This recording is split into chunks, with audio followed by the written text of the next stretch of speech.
چاہے وہ آپ 10 دن میں ایک دفعہ کھائیں، 15 دن میں ایک دفعہ، لیکن 3 دن آپ شہد کھا لیجئے نہار منہ کنٹینیو. ہاں کنٹینیو نہیں، مطلب 10 دن میں ایک دفعہ کھا لیا آپ نے.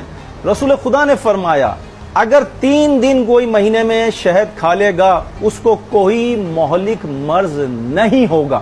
ماشاء اور آج سائنس ریسرچ کر رہی ہے، سائنس کہتی ہے اگر آپ شہد کھائیں گے آپ کی عمر طولانی ہو جائے گی، آپ زیادہ زندہ رہیں گے، آپ کو عارضہ قلب لاحق نہیں ہوگا. اچھا، مولا کائنات علی علیہ السلام کے پاس ایک شخص حاضر خدمت ہوا، کہنے لگا مولا میری یادداشت کمزور ہو گئی ہے، میں چاہتا ہوں حافظہ قوی ہو جائے اور عقل تیز ہو جائے. مولا کائنات نے فرمایا کہ تمہیں چاہیے کہ 4.5 ماشا شہد یعنی کہ 4.5 گرام شہد اور 4.5 گرام زعفران دونوں کو باہم ملاؤ اور کھا جاؤ. تمہارا ذہن اتنا تیز ہو جائے گا. جو مائیں چاہتی ہیں نا کہ میرے بچے بہت بڑی شخصیت بنیں، بہت ترقی کریں دنیا میں، مولا نے کہا تمہارا ذہن اتنا تیز ہو جائے گا کہ لوگ تمہیں جادوگر کہیں گے. یعنی کہ اگر آپ کسی نے ایک صفحہ پڑھ لیا اور 10 سال کے بعد بھی آپ نے بولا بھائی آپ نے جو پڑھا تھا وہاں پہ وہ کون سی غزل سنائی تھی، سنائیے، آپ بغیر دیکھے سنانا شروع کر دیں گے، آپ بغیر دیکھے کوئی قصیدہ سنانا شروع کر دیں، اتنی عقل تیز ہو جائے گی.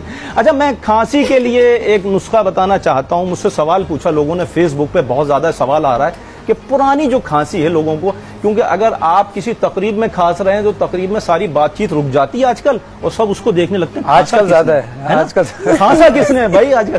اچھا، کھانسی کے لیے میں بتا رہا ہوں کہ ایک شخص ایک ایسی کھانسی کے لیے نسخہ بتاتا ہوں. اگر کسی کو شدید کھانسی ہے اور پرانی سے پرانی کھانسی ہے، صرف 3 یا 4 لہسن کے جوے یعنی کہ لہسن کے پیسز 3 یا 4 اس کو دھوپ میں سکھا لیجئے اور دھوپ میں سکھانے کے بعد اس کو منہ میں اپنے چبائیے اور 2 منٹ کے بعد جب اس کا لعاب واب آپ کا تھوک کے ساتھ بن جائے اس کو تھوک دیجئے، آپ کی پرانی سے پرانی کھانسی چلی جائے گی. یعنی اس کا جو رس ہے اس کو نہیں نگلنا نہیں ہے، صرف اس کو منہ میں چبانا ہے اور نگلنا نہیں. اس کے بعد اس کو تھوک دیں، آپ کی پرانی سے پرانی کھانسی چلی جائے گی.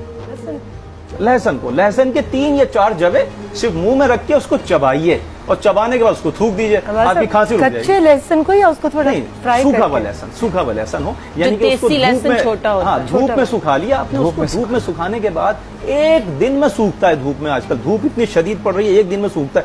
دھوپ میں سکھا کے 3 سے 4 لہسن کے جوے منہ میں رکھنا ہے، اس کو چوئنگم کی طرح سے چبانا ہے. چبانے کے بعد اس کو تھوک دیں. آپ کلی ولی نہیں کرنا ہے بعد میں پانی سے. بس آپ کی کھانسی کتنی ہی پرانی کیوں نہیں ہوگی 5 منٹ کے بعد رکے گی انشاءاللہ. لیکن اس کے بعد جو منہ سے لہسن کی تھوڑی دیر آئے گا نا، تھوڑی دیر آئے گا. اس کے بعد 1 گھنٹے کے بعد آپ کلیاں کر لیں، برش کر لیں، بس اس کا اثر قائم رہے گا صحیح، اور وہ کھانسی آپ کی نہیں ہونے دے گا انشاءاللہ. زبردست.